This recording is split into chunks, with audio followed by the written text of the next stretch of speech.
Hello students, welcome back to my channel. So today in this class we are going to study about trigonometry. That is a chapter in class 10, chapter number 8. So as the name is clarifying you that it is introduction to trigonometry, हम class 10 में first time trigonometry से introduction करते हैं. हम first time इस chapter को पढ़ रहे हैं, फर्स्ट टाइम इस टॉपिक को पढ़ रहे हैं और आप लोगों ने बहुत सुना होगा अपने सीनियर्स से या अपने मैथ्स टीचर से या अपने पेरेंट्स से कि ट्रिगो को आने दो और उसके बाद तुम्हें पता चलेगा मैथ्स क्या चीज़ होती है। तो आज हम देख ही लेते हैं कि ट्रिगो क्या है और मैथ्स क्या चीज़ होती है। सो हम इस चैप्टर को डिटेल्स में पढ़ेंगे। आज की क्लास बिल्कुल बेसिक क्लास रहेगी, कॉन्सेप्ट्स रहेंगे खाली और हम कुछ एग्जाम्पल सॉल्व करेंगे। बट उससे पहले हमें ये चीज़ समझनी है कि हमें ट्रिगो पढ़नी क्यों है। क्या पढ़ना है ये सबको पता होता है, बट क्यों पढ़ना है ये सबको नहीं पता होता। तो आज हम ये जानेंगे कि हम ट्रिगो क्यों पढ़ रहे हैं, उसका क्या यूज़ है, एक्चुअली हम इसको रियल लाइफ में कहाँ यूज़ करते हैं, एक्चुअली ये हमें कहाँ पे क्या चीज़ देने वाली है। और यहाँ पे एक चीज़ मैं आपको बिल्कुल क्लियर करना चाहती हूँ स्टूडेंट्स की, बहुत सारे बच्चे बोलते हैं कि 10th के बाद इतना ज़्यादा कहीं यूज़ नहीं हुआ या फिर हमने 11th 12th में मैथ्स लिया और उसमें जो ट्रिगो का इतना हाई लेवल है उसको हम कहाँ यूज़ कर रहे हैं, हमें समझ नहीं आ रहा। I just want to tell you, अगर आपने सोच लिया है कि आप कॉमर्स लाइन में जाने वाले हैं तो ट्रिगो शायद आपके लिए बहुत ज़्यादा यूज़फुल नहीं होगी, कॉमर्स में बहुत ज़्यादा यूज़फुल नहीं होगी। बट अगर आप साइंस स्ट्रीम में जाने वाले हैं तो ट्रिगो के बिना कोई भी ब्रांच हायर एजुकेशन में अगर आप with a science field opt करते हैं, चूज करते हैं मेडिकल लाइन के अलावा ऑब्वियसली, तो trigo will play an important role. So let us first of all see कि ट्रिगो एक्चुअली हम लाइफ में यूज़ कहाँ करते हैं, कहाँ नहीं करते हैं, क्यों इसकी नीड अराइज हुई, क्यों हमें ये सब्जेक्ट पढ़ना पड़ रहा है, क्यों हमें ये टॉपिक अपने सिलेबस में अपने करिकुलम में ऐड करना पड़ रहा है। So I am just giving you this example, a few examples I will plot. अभी यहाँ पर क्या है, ग्राउंड लेवल है, ये ग्राउंड हमें नज़र आ रहा है, दिस इज़ माई ग्राउंड। यहाँ पर एक बिल्डिंग है, दिस इज़ माई बिल्डिंग, ये मेरी बिल्डिंग है। यहाँ पर इस बिल्डिंग में क्या हो रहा है, इस बिल्डिंग के टॉप पर यहाँ पर एक पर्सन देख रहा है, कहाँ से, वो ग्राउंड में इस बिल्डिंग से दूर कहीं एक जगह पर लेटा हुआ है। और जहाँ से वो इस बिल्डिंग के टॉप को देख रहा है, जहाँ से ये इसको व्यू कर रहा है, वो ये ऑब्जर्व कर रहा है कि मेरा जो एंगल है ग्राउंड से मेरी आई के लिफ्ट का जो एंगल है ये 45 डिग्री है। अगर ये बिल्डिंग 70 मीटर टॉल है तो मैं इस बिल्डिंग से कितनी दूर खड़ा हूँ, मैं इस बिल्डिंग से कितनी दूर खड़ा हूँ। अगर ये गेस करना है तो यहाँ पर उसको उठकर बी से ए तक वॉक करके या इंची टेप लेके मेजरिंग टेप लेकर मेजर करने की ज़रूरत नहीं है। He can apply the basic concept of trigo that we will learn, और वो बिना यहाँ से हिले बता सकता है कि वो बिल्डिंग से कितनी दूर है। या सपोज उसको ये डिस्टेंस पता है ऑलरेडी, ये एंगल पता है किस एंगल पे लिफ्ट हो रही है उसकी आई, तो वो बिल्डिंग की हाइट मेजर करने के लिए उसकी रूफ पे जाके कोई मेजरिंग टेप को ड्रॉप नहीं करेगा कि मैं चेक करूं कि क्या हाइट है। वो बिना ये सब कुछ करे भी हाइट मेजर कर सकता है। This is one example. Let us see the next one. This is something interesting. हम लोगों ने बहुत पढ़ा है कि ग्लेशियर ये है, इतना टॉल है, इसकी हाइट इतनी है, या जैसे हम लोगों ने माउंट एवरेस्ट की हाइट कैलकुलेट करी है किसी ने, या किसी ने किसी ग्लेशियर की अंडर सी डेप्थ कैलकुलेट की है, या किसी एक पर्टिकुलर, या ये कैलकुलेट किया कि टाइटन कितना नीचे है, टाइटन कितना नीचे सिंक हो गया है सी में, उसका लेवल कितना डाउन है। तो एक्चुअली थोड़ी ना जाके देखा है, एक्चुअली थोड़ी ना ग्लेशियर को हमने परपेंडिकुलरली उसका ये जो हाइट है ये मेजर की है। ये कैसे किया है, हम लोगों ने यहाँ पर भी ट्रिगो के कॉन्सेप्ट यूज करे हैं, ट्रिगोनोमेट्री के कॉन्सेप्ट यूज किए हैं। अगर मैं एक सेंटर पॉइंट फिक्स कर लूँ और मुझे वहां से एक डिस्टेंस मिल जाए, यहाँ से मैं जब टॉप पे व्यू कर रही हूँ ग्लेशियर के और मैं आइडेंटिफाई कर पा रही हूँ एंगल कितना है, बाय चांस दोनों एग्जांपल्स में एंगल 45 लिखा हुआ है, इट्स नॉट नेसेसरी हमेशा 45 हो, यहाँ पे कुछ भी हो सकता है, 30 हो सकता है, 60 हो सकता है, कुछ और भी हो सकता है, 20, 10, 15, 27.5, एनीथिंग। तो अगर मुझे ये एंगल पता है, मुझे डिस्टेंस पता है, तो मैं हाइट निकाल सकती हूँ। या मुझे ये हाइपोटेन्यूज पता है तो भी मैं हाइट निकाल सकती हूँ। अगर मुझे ये पता है और मुझे ये पता लगाना है यहाँ से इस ग्लेशियर के बिल्कुल बॉटम में जो फुट है ये डिस्टेंस कितना होगा मैं ये भी निकाल सकती हूँ ट्रिगो से। उसके लिए मुझे पहाड़ को या ग्लेशियर को काट के कूद के उसके अंदर जाके देखने की ज़रूरत नहीं है। Isn't it interesting? तो ट्रिगो में हम इसीलिए ट्रिगो पढ़ रहे हैं कि हम ये बेसिक चीज़ें, छोटी छोटी चीज़ें, ये कुछ एग्जाम्पल मैं आपको दे रही हूँ। जब आप हायर एजुकेशन में पढ़ेंगे trigonometry and well you get into the science fields in higher education, तो आपको इसके और भी बहुत सारे यूजेस पता चलेंगे। मैं बिल्कुल बेसिक यूजेस आपको बता रही हूँ। अनदर एग्जाम्पल, अब मैंने यहाँ पे 3 चीजें ली हैं, एक अर्थ, एक सन और एक मून। देखो मैंने यहाँ पे सन का सेंटर एज्यूम किया है इस पॉइंट को, जिसको मैंने ए बोला। I take a dark colour, this is A. ये मैंने अर्थ का सेंटर, स्फेरिकल है ये, है ना, तो इसको बी लिया, और मून के सेंटर को, कोर में जो बिल्कुल सेंटर है उसका, उसको सी लिया। अब अर्थ से मून कितनी दूर है, अर्थ से सन कितनी दूर है, मून से सन कितनी दूर है, ये क्या हम ट्रैवल करके देखेंगे? हमने ट्रैवल नहीं करना। ये सारी चीज़ें हमारे एंशियंट मैथमेटिक्स में, एंशियंट इंडियन मैथमेटिक्स में ऑलरेडी कैलकुलेट की हुई है, अगर आप वेदास में देखोगे तो। बट क्या वो एक्चुअली गए थे? जा सकते हैं आप सन तक? नहीं जा सकते ना। सन की कोर तक जा सकते हैं, या अर्थ की कोर में जा सकते हैं क्या? क्या इस बी पॉइंट पे पहुंच सकते हैं? नहीं पहुंच सकते ना। बट फिर भी ये कैलकुलेशंस हमारे पास हैं, फिर भी हमें इन चीज़ों का अप्रॉक्सीमेट डिस्टेंस पता है, जो अभी नासा ने वेरीफाई भी किया है, which is approximately equal to the thing that is given in our ancient scriptures. अगर आप हनुमान चालीसा पढ़ेंगे तो वहां पर आपको कुछ इस तरीके के श्लोक्स भी मिलेंगे, जिसमें जो डिस्टेंस बताया गया है सन का अर्थ से, वो approximately equal to the distance calculated by NASA है। तो ये क्या उन्होंने क्या ऐसा करके देखा था? नहीं ना। यहाँ पे भी ट्रिग्नोमेट्री यूज हुई है। हम एंगल्स फाइंड करके, जो ट्रायंगल्स बन रहे हैं, हमारे पास 3 पॉइंट्स हैं ए बी एंड सी, जो ट्रायंगल बन रहा है उसमें कुछ पर्टिकुलर एंगल्स के साथ हम ट्रिग्नोमेट्री यूज करते हैं और हम ये डिस्टेंस निकाल लेते हैं। तो ये कुछ प्रैक्टिकल यूजेस हैं ट्रिगो के, और ऐसे ये कोई फाइनाइट नहीं है, इनफाइनाइट है, बहुत सारे हैं। अभी मैंने आपको कुछ एग्जाम्पल्स बताए हैं। अब हमें ये समझना है कि ये जो चीज़ें मैं बोल रही हूँ ये एक्चुअली हम करते कैसे हैं। वो समझने के लिए आपको पहले कुछ कंपोनेंट्स समझने पड़ेंगे। कंपोनेंट्स किसके? राइट एंगल ट्राइंगल के। Why am I saying right angle triangle? Trigo हम स्पेसिफिकली राइट एंगल ट्राइंगल्स के साथ कनेक्ट करते हैं। अगर हमारे पास राइट एंगल ट्राइंगल नहीं है, कोई और ट्राइंगल है which is not right angle, तो वहां पर हम एक ऑल्टीट्यूड ड्रॉ करके राइट एंगल्स क्रिएट करते हैं और फिर ट्रिगो के कॉन्सेप्ट लगाते हैं। बट ट्रिगो का concept directly right angle triangle में लगेगा, इनडायरेक्टली आप किसी भी ट्राइंगल में राइट एंगल क्रिएट करके उसको यूज कर सकते हैं। तो पहले हम कंपोनेंट समझ लेते हैं। हम सबको पता है, let us look into the left figure first. This is my figure number 1। इसके अंदर देखते हैं, मेरी जो फिगर 1 है इसके अंदर मेरे पास क्या है। मेरे पास ए सी बी एक ट्रायंगल है जिसमें एंगल सी 90 डिग्री है, which is right angle. Okay, so this we all know कि 90 डिग्री के ऑपोजिट जो साइड होती है इसको हम हाइपोटेन्यूज बोलते हैं। हाइपोटेन्यूज बोलते हैं, दिस इज हाइपोटेन्यूज। और ट्रिगो में हम इसको एच लिखेंगे हर जगह, पूरा नहीं लिखना होता बार बार, क्योंकि आपको बहुत जगह लिखना होगा, बार बार यूज करना होगा। We write it H. अब मेरे पास एक साइड बची ये वाली, जिसको मैंने ग्रीन कलर से क्वेश्चन मार्क कर दिया है, और एक साइड बची ये वाली जिसको मैंने ब्लू कलर से क्वेश्चन मार्क कर दिया है। अब ये परपेंडिकुलर हम यूजुअली बोलते हैं और ये हम बेस यूजुअली बोलते हैं, बट ट्रिगो में ऐसा नहीं होता। ट्रिगो में इट्स नॉट नेसेसरी कि ये परपेंडिकुलर ही होगा और ये बेस ही होगा। यहाँ पर बेस क्या है, परपेंडिकुलर क्या है, ये डिपेंड करता है कि हमारा बेस एंगल कौन सा है। अब यहाँ पर हमारे पास 2 एंगल्स बचे हैं, एक ये एंगल बचा है और एक ये एंगल बचा है। मैं फर्स्ट फिगर में AC के साथ जो एंगल बन रहा है इसको कंसिडर कर रही हूँ। अगर मैं इस एंगल को बेस एंगल बोल रही हूँ, जिसको हम ट्रिगो में थीटा के नाम से लिखते हैं, यूजुअली एक नोटेशन है विच लुक्स लाइक क्यू, और इसका नाम होता है mathematical name THETA, theta. Theta बोलते हैं इसको। तो ये नेम है, ये एक लैटिन लैंग्वेज का अल्फाबेट है थीटा। तो अगर मैं इस एंगल को बेस एंगल बोल रही हूँ, बेस एंगल, तो इसके अकॉर्डिंग मेरा बेस बन जाएगा ये, जिसके साथ ये एंगल बन रहा है। हाइपोटेन्यूज के साथ जो सी साइड इन्वॉल्व है इस एंगल को बनाने के लिए, that is my base angle. Trigo में हम इसको बी लिखेंगे हमेशा, और इसकी ऑपोजिट जो हमारे पास साइड बच गई, इसकी ऑपोजिट साइड हमेशा होती है परपेंडिकुलर, PERPENDICULAR, परपेंडिकुलर। ट्रिगो में हम इसको P लिखेंगे यूजुअली। अब आ जाते हैं सेकंड फिगर पर।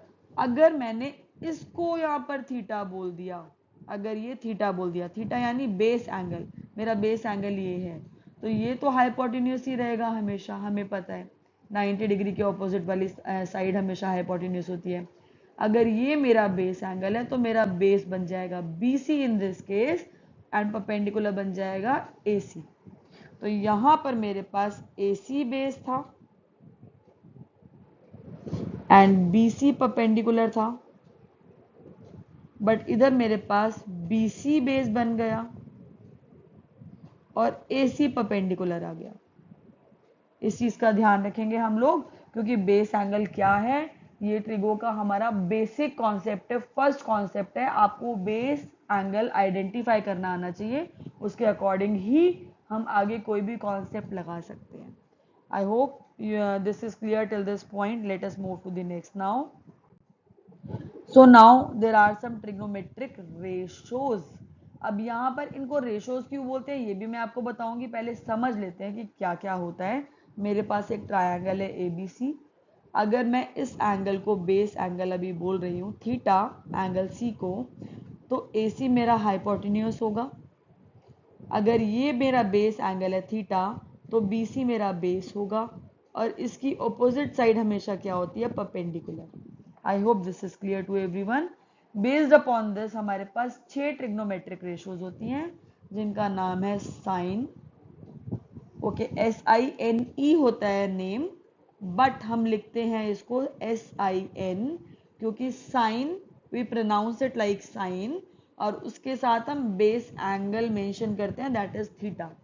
सो sine theta, then we have cos, COSE, इसको हम बोलते हैं कॉस थीटा। देन हमारे पास है टेंजेंट, जिसको हम बोलते हैं tan theta. Then we have cosecant,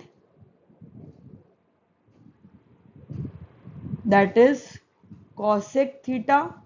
Then we have secant, that is in short we call it sec theta. And then we have cotangent, जिसको हम बोलते हैं cot theta. अब यहाँ पर समझने वाली चीज ये है कि ये सब चीजें होती क्या हैं। ये रेशोज हैं, 6 रेशोज हैं, और अगर हम इस ट्रायंगल को ध्यान से देखें, इसमें 3 साइड्स हैं।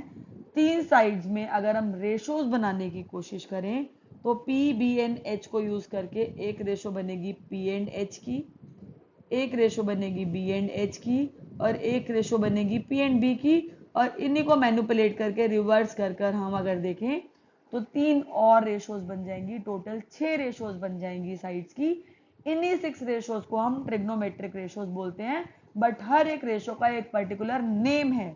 किसको साइन बोलेंगे, किसको कॉस बोलेंगे, किसको टैन बोलेंगे, ये सब हमें समझना है, और ये नेम फिक्स रहेंगे, आप इनको चेंज नहीं कर सकते। तो अभी इसको देखते हैं डिटेल में। साइन क्या होता है? साइन थीटा होता है perpendicular upon hypotenuse, P upon H। Cos theta होता है base upon H। Tan theta होता है परपेंडिकुलर अपॉन बेस। अब cosec is what? Cosec is reciprocal of sine theta. Reciprocal, तो अगर साइन P अपॉन H था तो कॉसेक क्या हो जाएगा? H upon P। अगर सीकेंट B अपॉन H था तो कॉस इसका रेसिप्रोकल है, तो वो हो जाएगा H अपॉन B। और कॉट का रेसिप्रोकल होता है टैन, तो अगर टैन हमारे पास P अपॉन B था तो कॉट हो जाएगा B अपॉन P। तो ये हमारे पास 6 रेशोज हैं, 6 ट्रिग्नोमेट्रिक रेशोज। इनके नाम यही रहेंगे। इनको लर्न करने का एक बड़ा ही अच्छा तरीका है, वो मैं अभी आपको बताती हूँ। बड़ी फन वे में हम इसको लर्न करते हैं। पंडित बद्री प्रसाद हर हर बोले, सोना चांदी तोले, और यहाँ पे लगा दीजिए dash. This is sine, this is cos, this is tan. Pandit Badri Prasad हर हर बोले, सोना चांदी तोले। ओके, पंडित बद्री प्रसाद हर हर बोले, सोना चांदी तोले। ओके, तो ऐसे ये याद हो जाता है, लेकिन ये बड़े फनी वे है एक जब आप प्रैक्टिस करेंगे ट्रिगो में, ये आपको बाय डिफॉल्ट सब याद हो जाएगा। So let's move to the next slide now. हाँ जी, यहाँ पर हम बता रहे हैं कि इसको, अब मैंने बोला ट्रिग्नोमेट्रिक रेशोज, आपको पता होना चाहिए कि इनको हम रेशो क्यों बोलते हैं, कुछ और क्यों नहीं बोलते। तो उसके लिए देखो मैंने एक फिगर बनाई है। बेसिकली दो ट्राइंगल्स आपको नजर आ रहे हैं स्क्रीन पर, इनमें से एक स्मॉल है एक बिग है। बट क्या हो रहा है, मैंने स्मॉल को ही जूम आउट किया और मेरे पास एक बड़ा आ गया ट्रायंगल, जिसका मैंने नेम चेंज कर दिया। तो बेसिकली जब मैंने जूम आउट किया, कॉर्नर से ड्रैग किया, तो मेरे पास ये दो जो ट्रायंगल्स नजर आ रहे हैं, इनकी साइड्स प्रोपोर्शनल है। इस कॉन्सेप्ट को बोलते हैं, यानी अगर सपोज ये 2 यूनिट थी और ये 4 हो गई, सपोज ये 3 यूनिट थी, ट्रिगो है, राइट एंगल ट्राइंगल है, तो एक्चुअल शेप नंबर्स लेते हैं ना। 3 है तो ये डबल होकर 6 हो गई, ये 4 है डबल होकर 8 हो गया, ये 5 है पाइथागोरन ट्रिपलेट, तो ये डबल होकर 10 हो गए। तो हमारे पास क्या हो रहा है, इस ट्राइंगल का डबल हो रहा है ये। अब मैं इसके अंदर रेशो निकालूं किसी भी साइड की, ये हाइपोटेन्यूअस है। अच्छा, मैं बड़े वाले के लिए कैपिटल यूज कर लेती हूँ, ये हाइपोटेन्यूअस है। अगर ये मेरा एंगल थीटा है तो ये परपेंडिकुलर होगा, ये बेस होगा। सिमिलरली ये हाइपोटेन्यूअस है, अगर ये मेरा थीटा है तो ये परपेंडिकुलर है और ये बेस होगा। लेफ्ट वाले ट्राइंगल में P अपॉन H क्या है, कैलकुलेट करके देखिए, 3/5। राइट वाले ट्राइंगल में capital P upon capital H क्या है, 6/10, जो वापस कैंसिल होके क्या होता है, 3/5। So we can see that in both the cases the value is coming out to be same. क्यों, क्योंकि वो हमने कैंसिल आउट की लोएस्ट फॉर्म में लेकर आए। इसीलिए हम इनको ट्रिग्नोमेट्रिक रेशोज बोलते हैं, जो कि इस तरीके के ट्राइंगल्स में जिनको सेम स्केल के साथ इंक्रीज या डिक्रीज किया जाता है, वो हमेशा सेम होती है। इससे कोई फर्क नहीं पड़ता आपने ट्राइंगल कितना जूम आउट किया या कितना जूम इन किया। और ऐसे ट्राइंगल्स को सिमिलर ट्राइंगल्स भी बोलते हैं। That is another chapter in class 10 जो आपने पढ़ा होगा या पढ़ने वाले होंगे।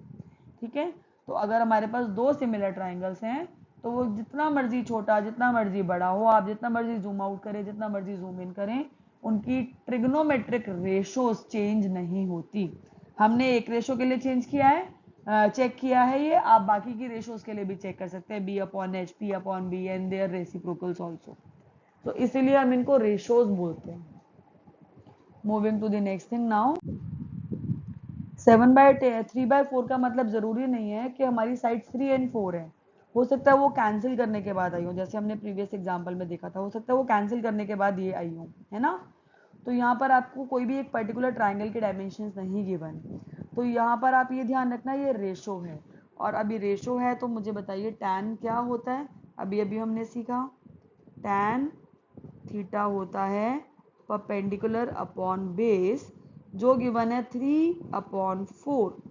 इसका क्या मतलब है, परपेंडिकुलर क्या होगा, 3 टाइम्स ऑफ सम मल्टीपल के, एंड बेस क्या होगा, 4 टाइम्स ऑफ सम मल्टीपल के, क्योंकि ये रेशो है। यहाँ पर हम लिखेंगे साथ में for some K which is non zero. All right, अगर ऐसा है तो ट्रिग्नोमेट्रिक रेशो है, तो ऑब्वियसली राइट एंगल ट्राइंगल में लगी होगी। राइट एंगल ट्राइंगल में लगी है तो वहां पे पाइथागोरस थ्योरम होल्ड करेगी। और पाइथागोरस थ्योरम क्या कहती है, hypotenuse square is equals to perpendicular square plus base square होता है। किसी भी राइट एंगल ट्राइंगल में अगर मेरे पास ये एंगल है, ये बेस है, परपेंडिकुलर है, ये हाइपोटेन्यूज है, तो ये रिलेशन होता है। तो यहाँ से मैं बोल सकती हूँ एच स्क्वायर किसके इक्वल है, 3k square plus 4k square के इक्वल है। तो 3k square is 9k square plus 16k square. That means H square की वैल्यू मेरे पास आ गई 25k स्क्वायर। तो h की वैल्यू आ गई 5k। h क्यों निकाला हमने, h इसीलिए निकाला क्योंकि हमें अदर ट्रिग्नोमेट्रिक रेशियोज फाइंड करनी है।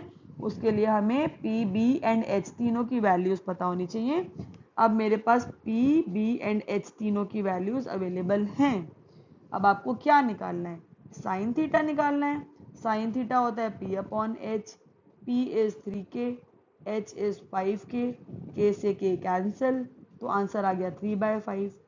कॉस थीटा निकालना है, that is B/H, that is 4k upon 5k, cancel होकर आ गया 4/5।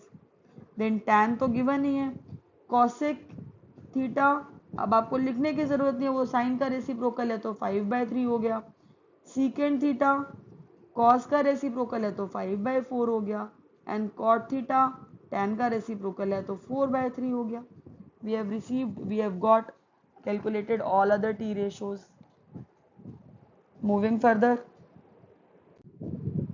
another example, अब यहाँ पे देखो सेम क्वेश्चन है, I will just start but solve आप लोग खुद करेंगे।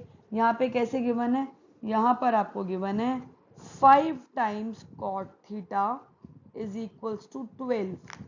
So what we are going to do, we'll just take this 5 to the other side. So it will become, we can divide both the sides by 5 because 5 is non-zero. So cot की value ये आ गई। और cot होता क्या है, base upon perpendicular होता है। अब ये सारी चीज़ें तो आपको याद करनी पड़ेंगी, याद तो हो जाएंगी तभी आप इस क्वेश्चन को सॉल्व कर पाएंगे।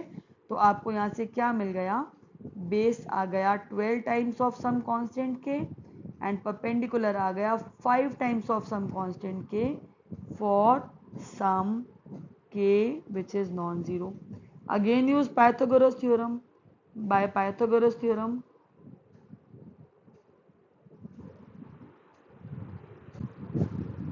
हमें मिल गया hypotenuse square is equal to P square plus B square.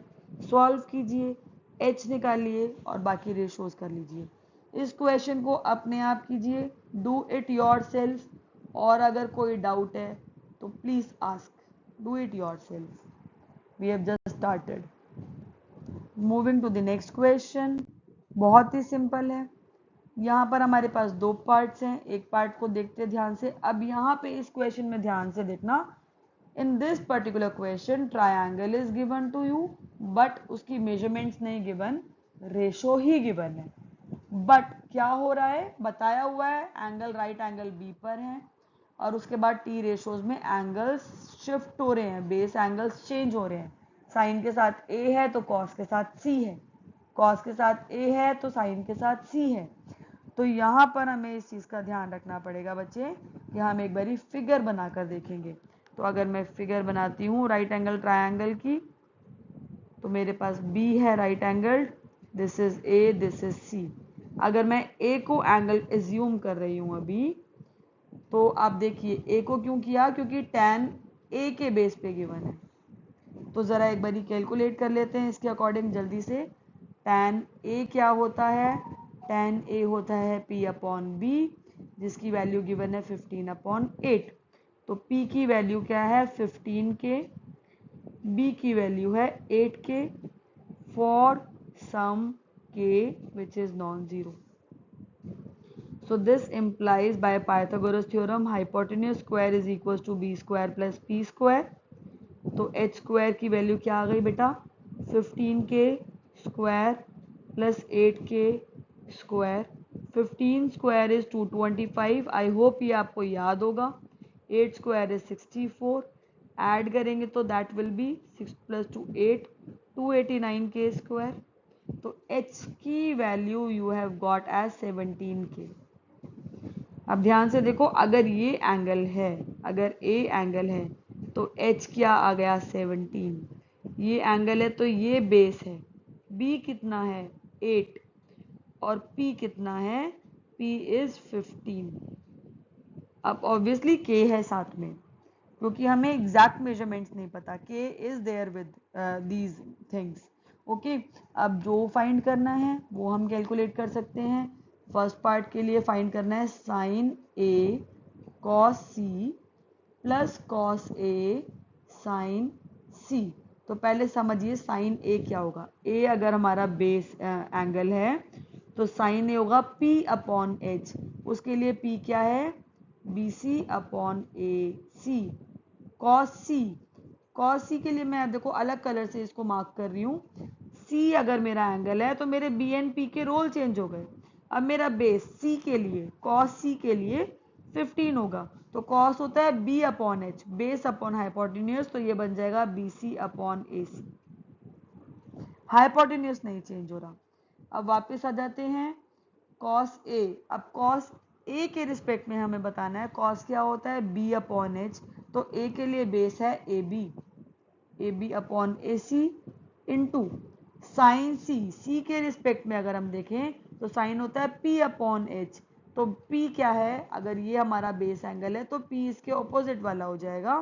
So that is A B upon A C. Now just put the values and solve. We will not write k with them now. Okay, तो BC is what? BC is 15 upon AC is 17 into 15 upon 17 plus 8 upon 17 into 8 upon 17. Simplify करने के लिए इसको मैं 15 upon 17 whole square भी बोल सकती हूँ और इसको 8 अपॉन 17 होल स्क्वायर भी बोल सकती हूँ।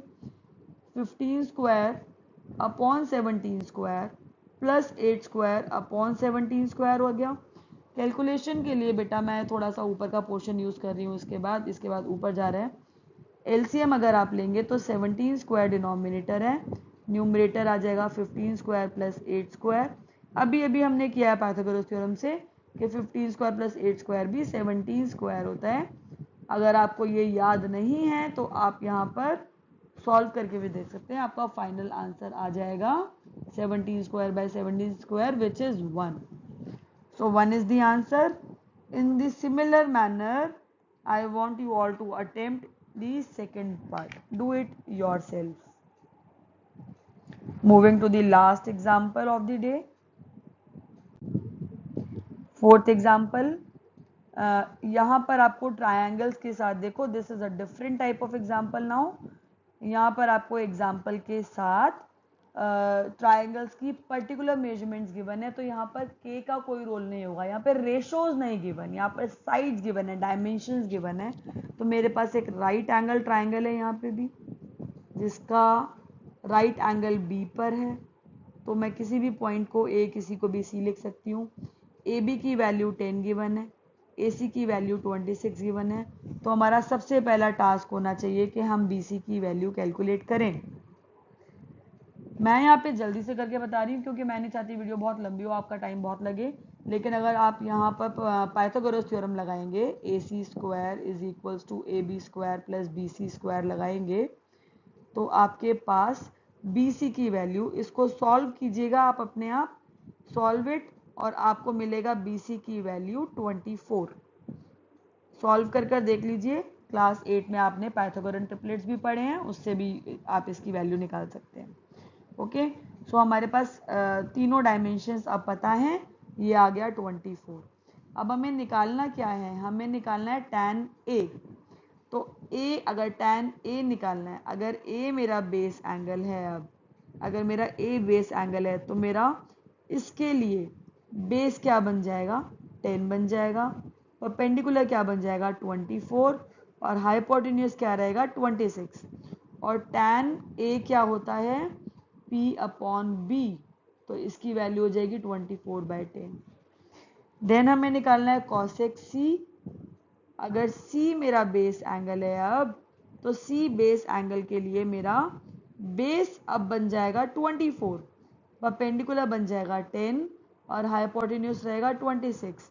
और cosec क्या होता है, cosec होता है साइन का रेसिप्रोकल। साइन क्या होता है, P अपॉन H, तो cosec क्या होगा, H अपॉन P। H कितना है 26, P कितना है 10। सिमिलरली सीकेंट A अगर हमें कैलकुलेट करना है, सीकेंट A, तो A अगर एंगल है तो यही वाली वैल्यूज हम दोबारा यहाँ पर यूज करेंगे। तो सीकेंट होता है कॉस का reciprocal, that means B by H का रेसिप्रोकल, वो क्या हो गया H बाय B। तो H कितना है 26, B कितना है 10। So these are the values that were asked in the question. So for today you have a homework, complete the questions that we have not completed here and do similar type of questions from your extra book. All right, bye bye everyone, see you soon.